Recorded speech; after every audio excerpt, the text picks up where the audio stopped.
Salut tout le monde. Alors aujourd'hui on va faire une petite vidéo d'assemblage du Mocha Berserker. Donc là c'est la première version que j'avais. Donc là c'est la version 1 du Berserker que j'ai monté. J'ai participé à déjà quelques courses avec. Eu quelques petits soucis de crash mais tout s'est bien passé, sans problème.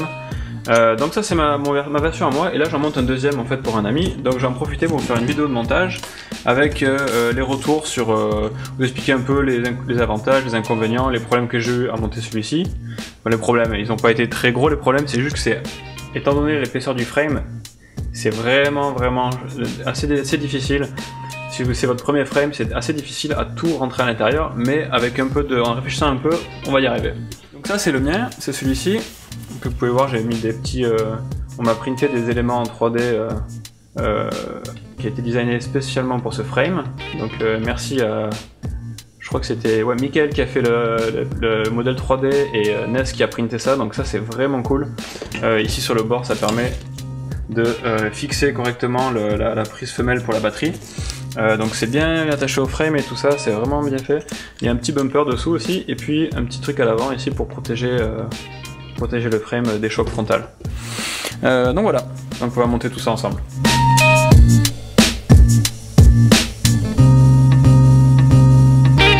Quand vous allez recevoir votre Berserker, donc il vient en plusieurs morceaux. Donc il y a le frame principal qui sera déjà monté, normalement. Donc ça c'est la V2, il y a des petites améliorations qui ont été faites au niveau du caméra mount, les vis ont changé aussi.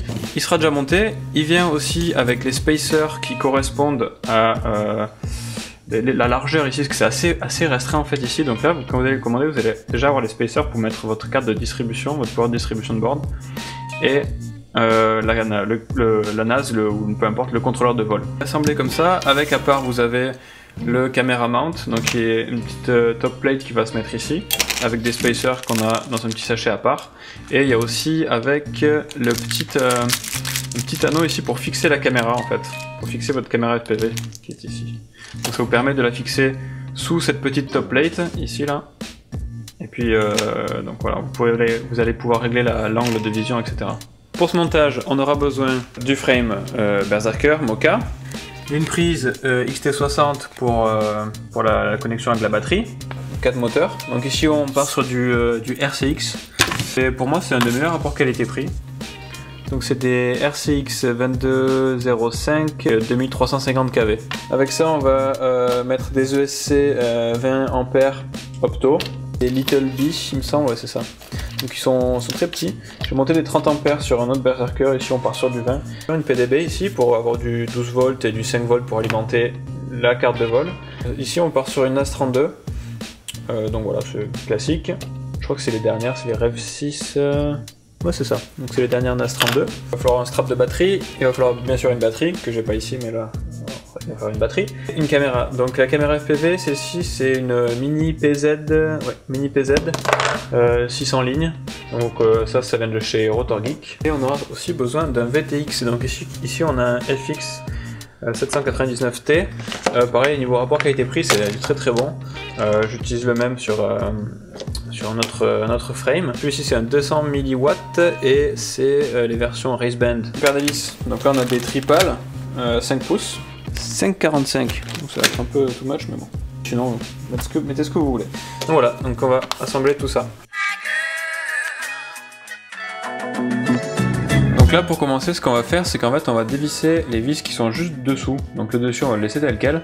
On va défaire la plate du haut avec les bras et on va garder le bas en fait pour installer toute la carte de vol, distribution, etc.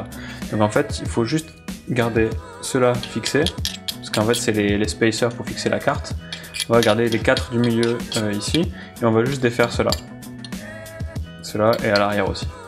Donc il vous faut un tournevis hexagonal comme ça.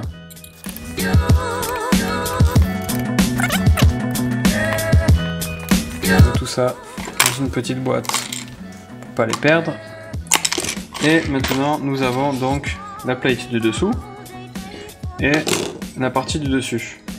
Donc ici là c'est la plate du bas. On va fixer notre carte de distribution, notre carte de vol, l'alimentation de la batterie. Et on va commencer après à mesurer, à installer les ESC dessous ici là, avec les moteurs. Et on va mesurer en fait la longueur des fils pour que ça puisse s'installer correctement sur la carte de distribution.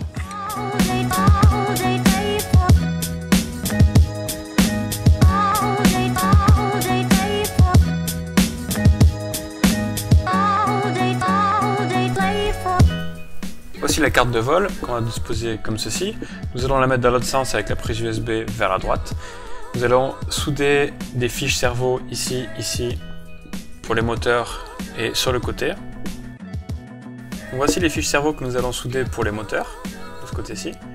Les mêmes pour le receiver, pour connecter le PPM.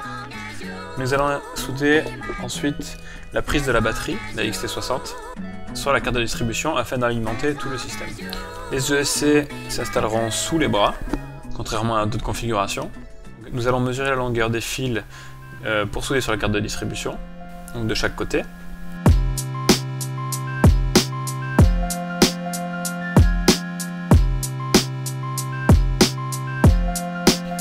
Ensuite, nous allons fixer les moteurs sur leur support pour définir la longueur de fil que nous devons garder des moteurs, les couper et les souder directement sur les ESC.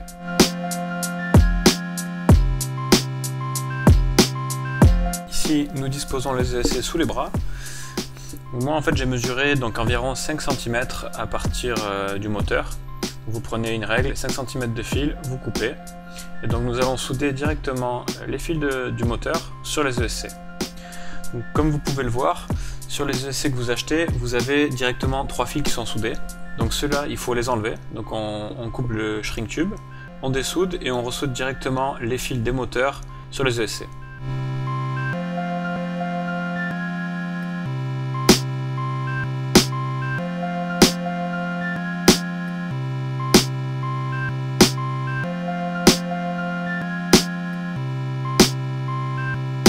Et ressouder directement sur le ESC. Et voilà le résultat. Donc vous reproduisez ça sur les 4 moteurs et les 4 ESC.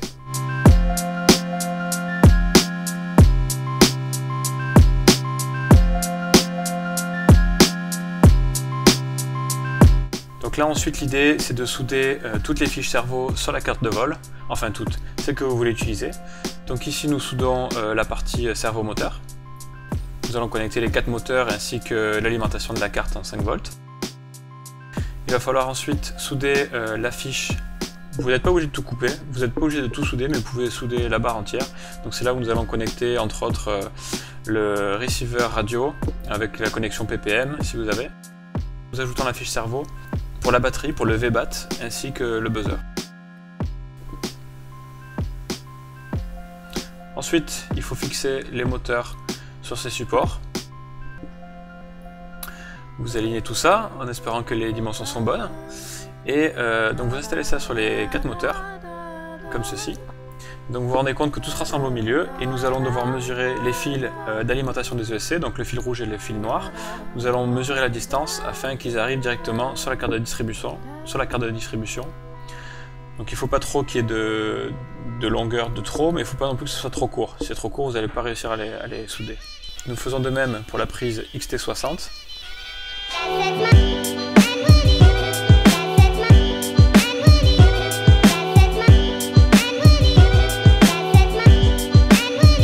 Vous soudez tout ça sur la carte de distribution en faisant bien attention aux polarités. Donc le rouge pour le plus, le noir pour le moins. Donc sur ces petits pads ici, en haut et en bas, en fait, nous allons souder directement les ESC.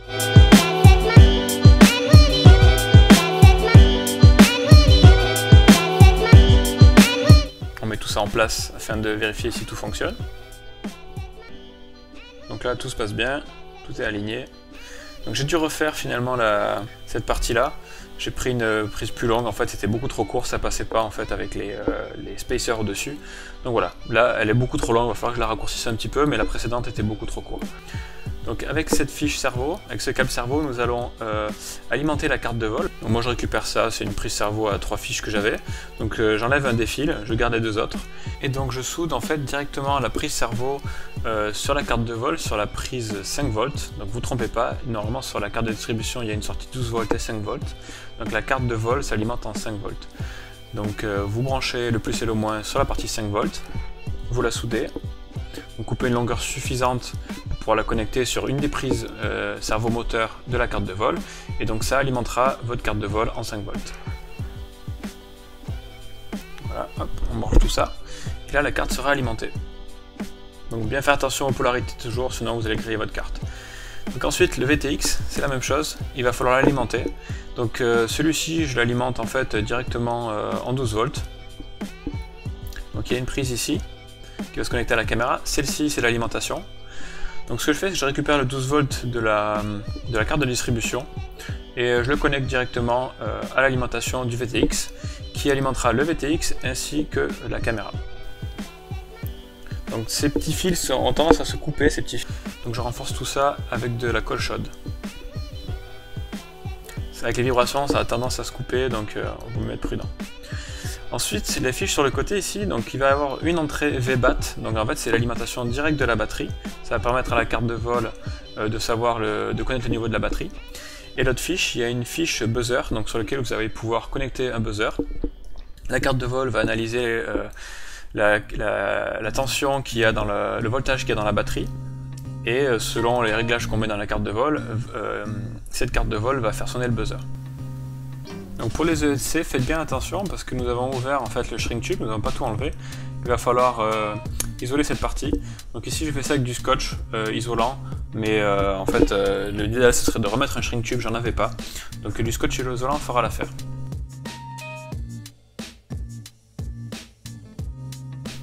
Pour la partie FPV, donc nous avons la caméra, le VTX, le câble qui les relie entre eux, donc nous allons mettre la caméra à l'avant. Par défaut, celle-ci ne passe pas vraiment, donc je vais devoir recouper en fait le support sur lequel va être fixée la caméra. Je vais juste découper la partie supérieure pour que ça puisse passer dans le frame. Alors tout dépendant de votre caméra plus petite peut très bien passer. Celle-ci en l'occurrence, je veux utiliser le système de support, ça ne passe pas, donc on le recoupe.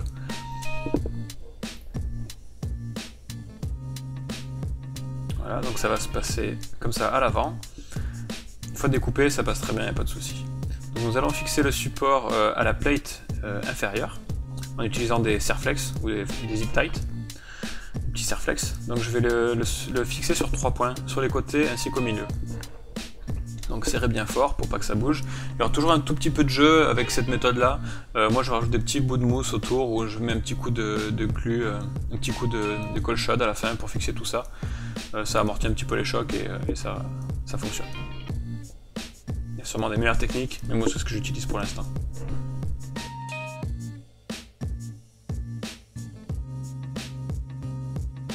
Ceci c'est le câble d'alimentation pour la caméra. Donc il y a une petite fiche en haut, vous la branchez. Et l'autre partie va rentrer dans le câble qui va partir dans le VTX. Donc on fixe ça correctement, on va passer tout ça au milieu. Et dans le VTX il y a un autre câble dans lequel il y a le rouge qui est l'alimentation. Donc là on va l'alimenter à 12 volts, et la prise noire dans laquelle on va fixer, dans laquelle on va brancher la caméra.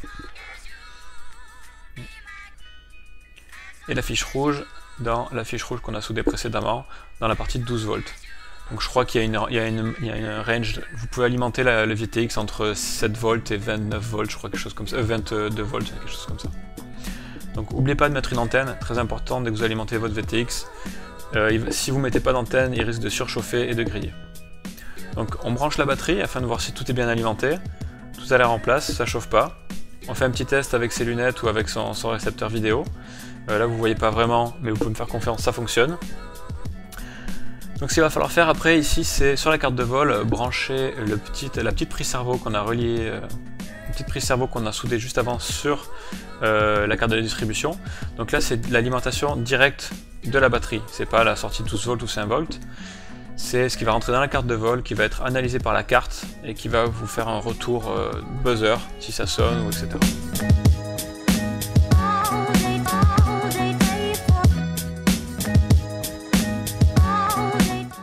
Donc maintenant le plus important, il va falloir checker les moteurs, leur orientation, parce qu'il y a une orientation par moteur. Donc on va commencer à brancher le moteur 1, 2, 3 et 4 dans les fiches respectives de la carte de vol,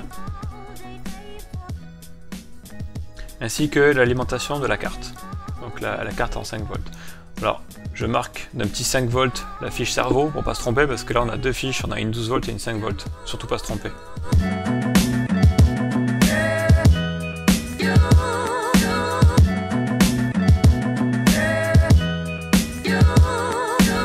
Nous allons ensuite brancher un récepteur radio. Donc ici c'est en ppm, donc vous avez juste besoin d'une fiche cerveau. Et voici l'ensemble fixé. Donc là, et voici tout l'ensemble terminé, assemblé. Donc là nous avons tout mis en place. Maintenant la partie la plus importante et la plus stressante si c'est votre premier quad, c'est le branchement de l'alimentation.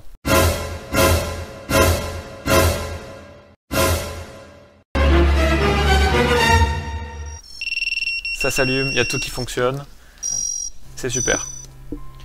Donc ensuite la partie software. Dans notre cas nous allons installer Betaflight. Donc vous allez sur le GitHub de Betaflight, vous téléchargez la version pour votre carte de vol.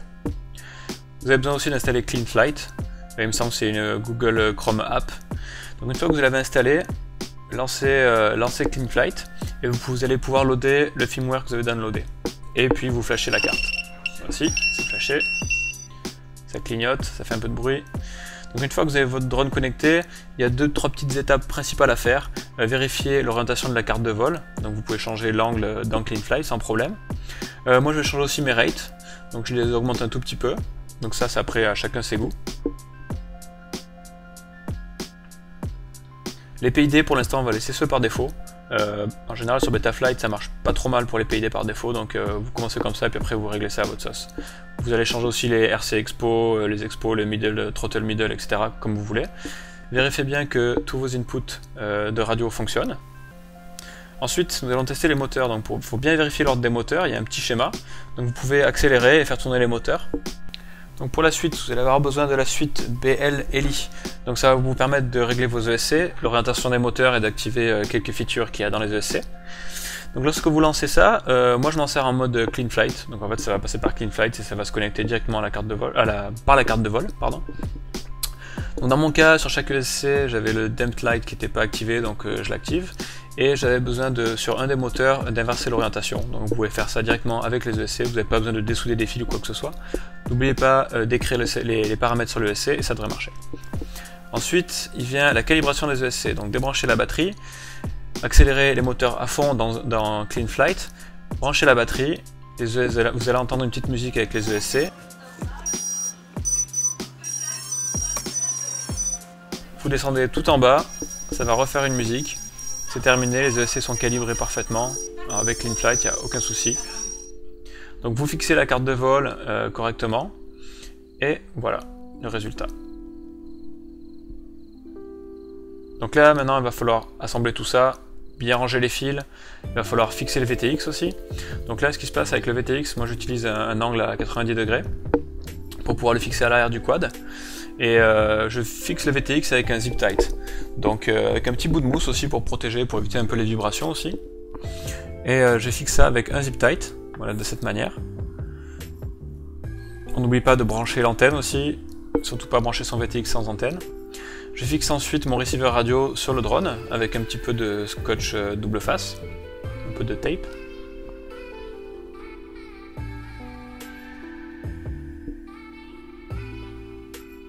Donc voilà, on vérifie bien que ce soit bien fixé. On va éviter les contacts avec le carbone aussi, ça risque de créer des court-circuits.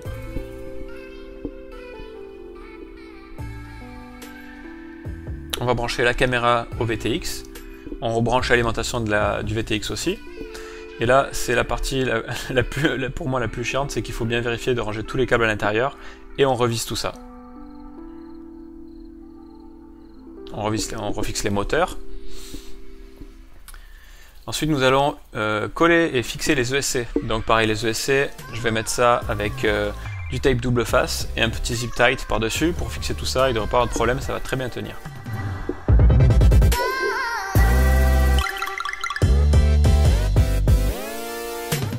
Donc on fait ça sur les 4 ESC. On serre bien, on coupe le surplus. Et voici notre quad quasiment terminé. Il lui reste plus que son antenne, ses hélices, sa batterie, et puis ce sera bon. Donc pour fixer la batterie, pour la maintenir en place, moi je rajoute un petit scotch collant, donc vous achetez ça un peu partout, et je rajoute l'autre partie du scratch sur la batterie. Donc on prend une bonne petite longueur pour pouvoir déplacer la batterie sur la longueur afin de positionner le centre de gravité comme on veut.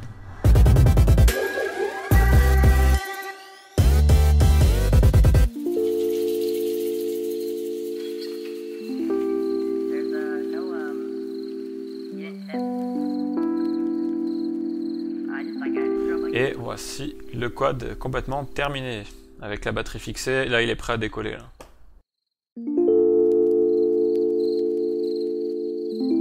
Marche bien Jérémy, t'en es content? Ouais, nickel.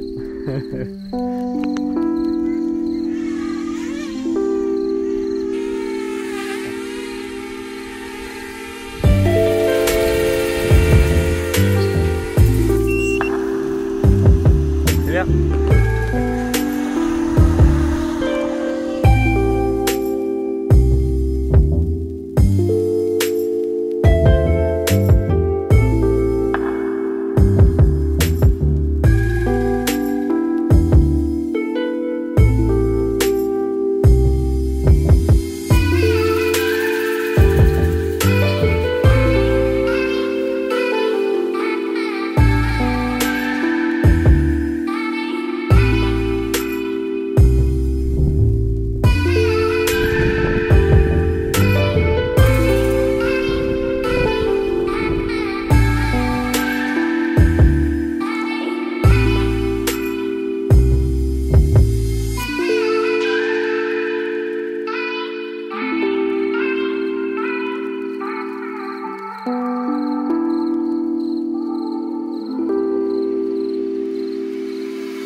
Jérémy, t'as pas la touche R pour, pour restarter.